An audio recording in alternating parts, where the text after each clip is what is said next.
Joining us now is Elaine Parker, and she is the Chief Communications Officer for Job Creators Network, along with Scott Rasmussen, one of the greatest pollers of all time in the history of polling.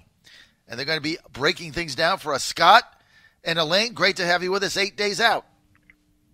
Great to be with you, John. Okay, Scott, let's start with Scott Rasmussen.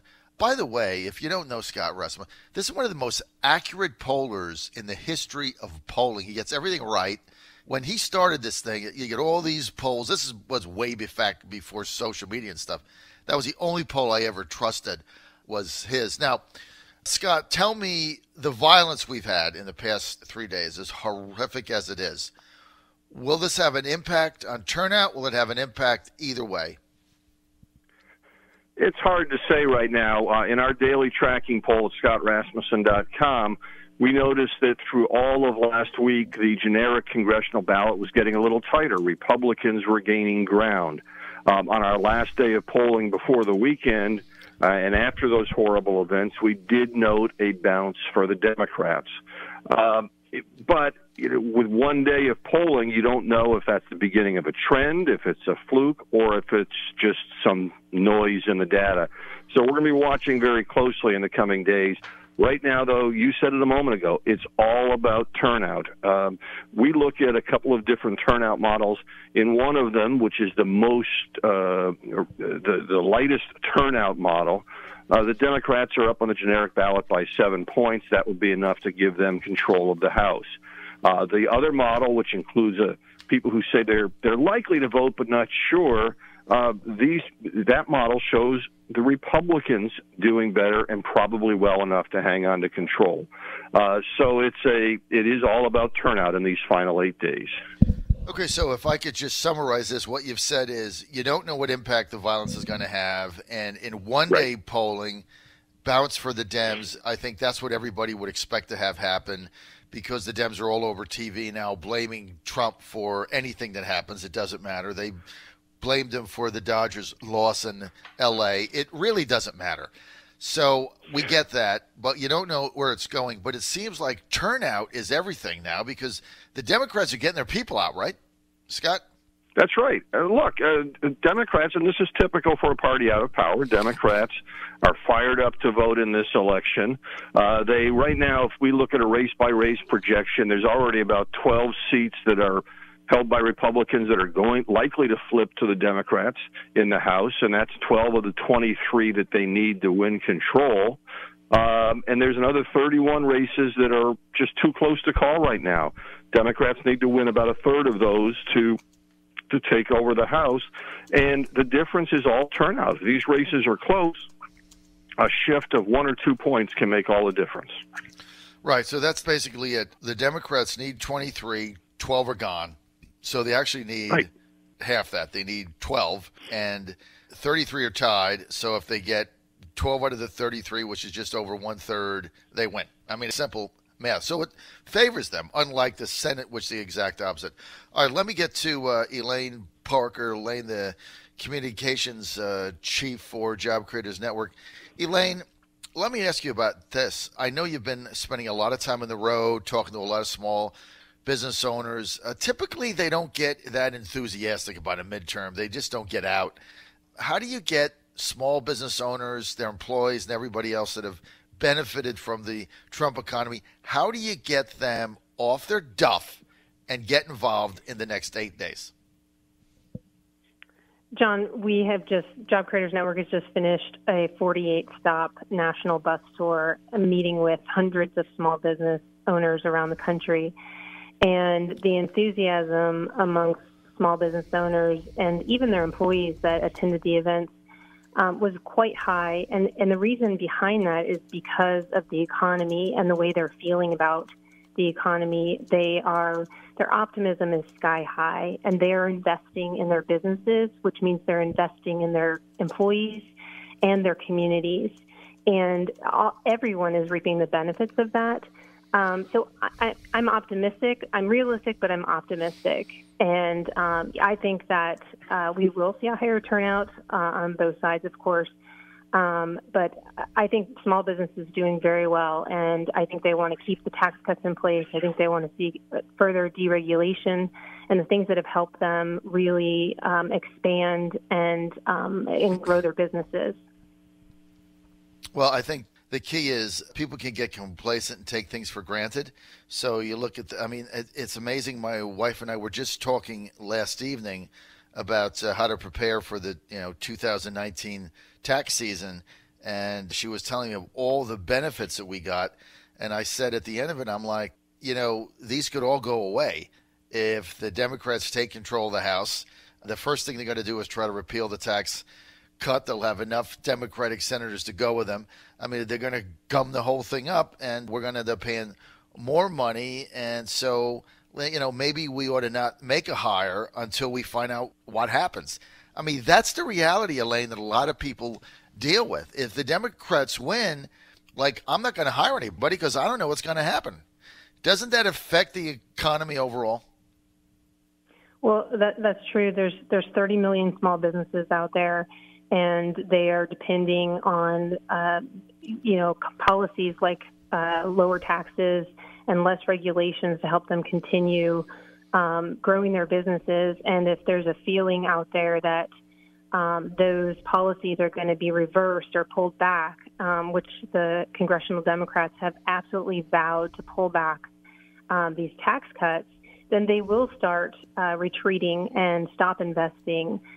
These are important things that have led to such a hot economy, and we can't let that happen. We cannot let that happen. We've got a website called taxcutswork.com. You can go there and you can find out a lot more information about the tax cuts and what we're doing on our national bus tour that we've just completed, and meeting with small business owners, meeting with community leaders, and they are fired up.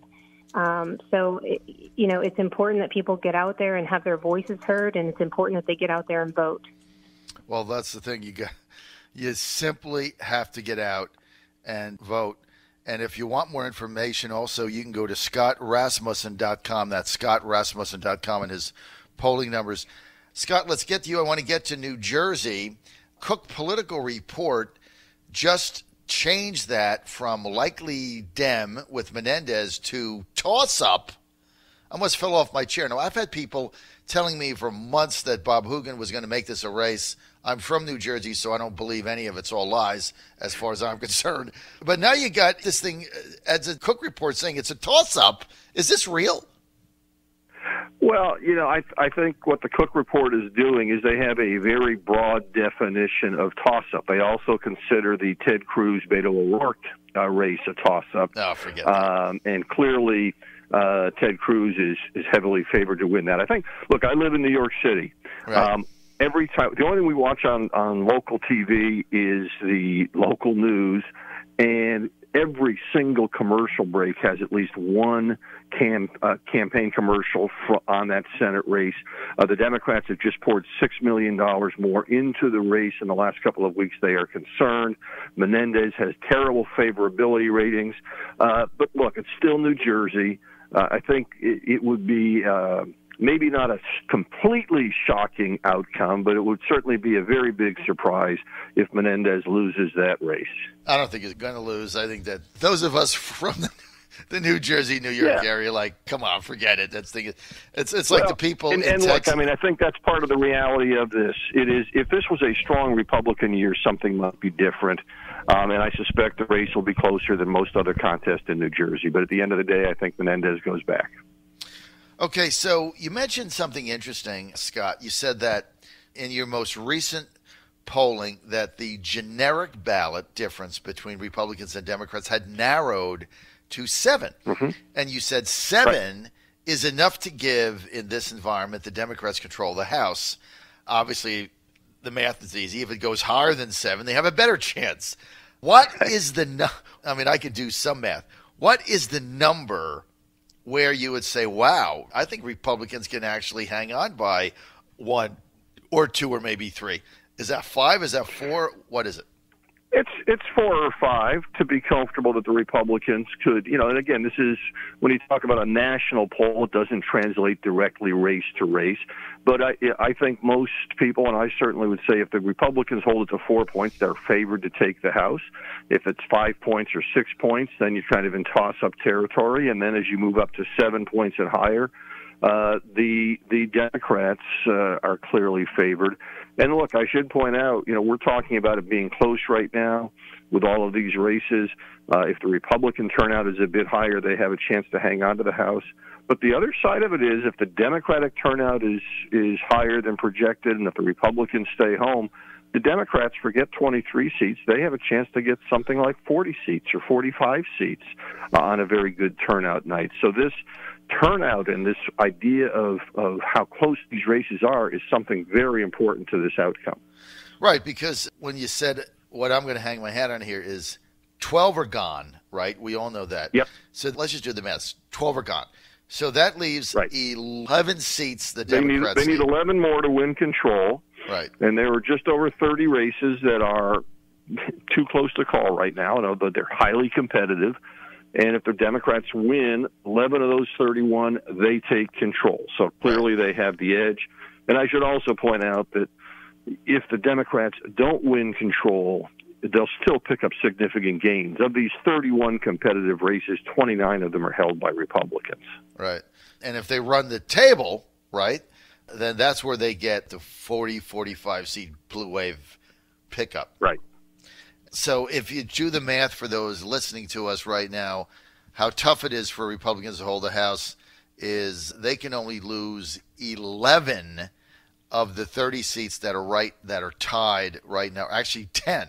They can only lose 10 of the 30. They have to win 20 of the 30. And 3 of them right here in Virginia. One is tied. One, the Republican, is slightly ahead. In the 2nd District, Scott Taylor, Dave Bratt, Abigail Spanberger tied. And then Wexton ahead of Comstock in Northern Virginia. So on a blue wave day, the Dems pick up all those. If the Republicans have a good evening, they can win 2 of the 3 or all 3. Let's get the final word in from Elaine. Elaine, according to Scott, it's all about Republicans turning out, right? That's it. Absolutely. Now, 8 days. It's all about them turning out. And what's your message? We have a couple races in Virginia specifically where the Libertarian is taking votes away from the Republican that could swing it. What would be your message to those voters, Elaine? My message to voters, small business owners, and their employees is that the economy that we're feeling is a result of the tax cuts and also a result of the deregulation and the efforts that the administration has made to make affordable health care affordable for small business and put them on a level playing ground with corporations and be able to spread the risk amongst the 30 million small business owners out there. And if the Democrats do flip the Congress, those are things that they are absolutely and have vowed to repeal and take back, and we will see a reversal of everything that we have been feeling for the last 2 years. All right, I'm out of time. I want to thank Elaine Parker for being with us, Chief Communications Officer, Job Creators Network. Go to bigchoiceelection.com. Get involved. Scott Rasmussen, always great to have such great insight. Go to scottrasmussen.com.